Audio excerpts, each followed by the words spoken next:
ملخص اخبار النهارده، اخبار الاهلي والزمالك وبعض الاخبار الاخرى. جايب لك شويه اخبار كده على الرايق. طبعا كل خبر انا جايبه لك بالمصدر. طبعا قبل اي حاجه عزيزي المشاهد ما تنساش تصلي على النبي محمد صلى الله عليه وسلم وتضغط لايك ومتابعه فضلا وليس امرا. اللايك والمتابعه هيفيدوني جدا، فما تبخلش عليا بالاثنين. بالنسبه لاخبار النهارده تابع معايا. منتخب مصر يعلن اصابه اسامه فيصل بكدمه في وجه القدم قبل مواجهه بنين واحتماليه غيابه عن اللقاء. مصدر بالاهلي اللي في الجول: نتوقع التوصل لاتفاق مع جراديشار واشرف داري خلال 48 ساعة على صيغة معينة لتسهيل خروجهما في يناير، وبالتالي نستطيع تسجيل وقيد الصفقات الأجنبية الجديدة. تقارير: عمر كمال عبد الواحد خارج حسابات بيراميدز في يناير ولم يقدم أي عروض للتعاقد معه، والأهلي يتمسك باستمرار اللاعب وعدم رحيله في الميركاتو الشتوي. وفقا لموقع 247 سبورتس، قفشه يخطر الأهلي بامتلاكه عروضا للرحيل في يناير الجاري، والنادي ينتظر الصيغة الرسمية لمناقشتها. صحيفة المنتخب المغربية: المفاوضات تسير الآن بين الأهلي وأيوب الكعبي بشكل جيد، وقد ينتهي الاتفاق بالتحاق أيوب بفريق القرن بأفريقيا خلال الميركاتو الشتوي الحالي. منصة وين وين: يقترب الأهلي من ضم إلسين كامويش مهاجم فريق ترومسو النرويجي. جرى تواصل مع اللاعب ورحب بشدة وناديه أيضا،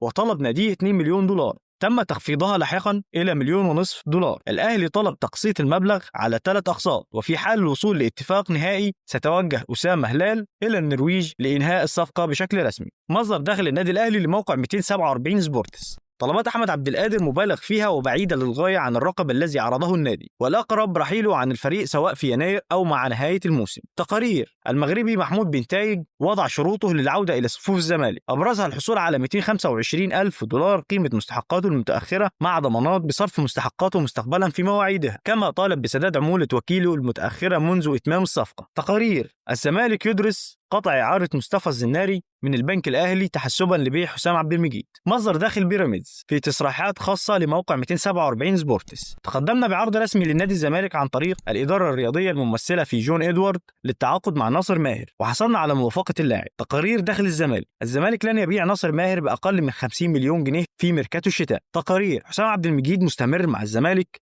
حتى الآن بشكل طبيعي، ولا توجد أي عروض أوروبية له. عرض سعودي لفيستون مايلي لاعب بيراميدز براتب سنوي يصل إلى 2.5 مليون دولار. ثنائي بيراميدز محمود عبد العاطي وعبد الرحمن جودة يقتربا من الانضمام للاتحاد السكندري. الوحدات الأردني يفسخ عقد جونيور أجاييه نجم الأهلي الأسبق بالتراضي. بس كده عزيزي المشاهد، دي ملخص أخبار النهاردة. جايب لك كل خبر بالمصدر وجايب لك الخبر الموثوق. بس كده، لو شايف ان انت استفدت من الفيديو وعايز نستمر بنفس السلسله يوميا اهم الاخبار، اضغط لايك ومتابعه. المتابعه بتاعتك هتفيدني جدا. بس كده، استناني في فيديو جديد، وقبل ما اقفل الفيديو ما تنساش تصلي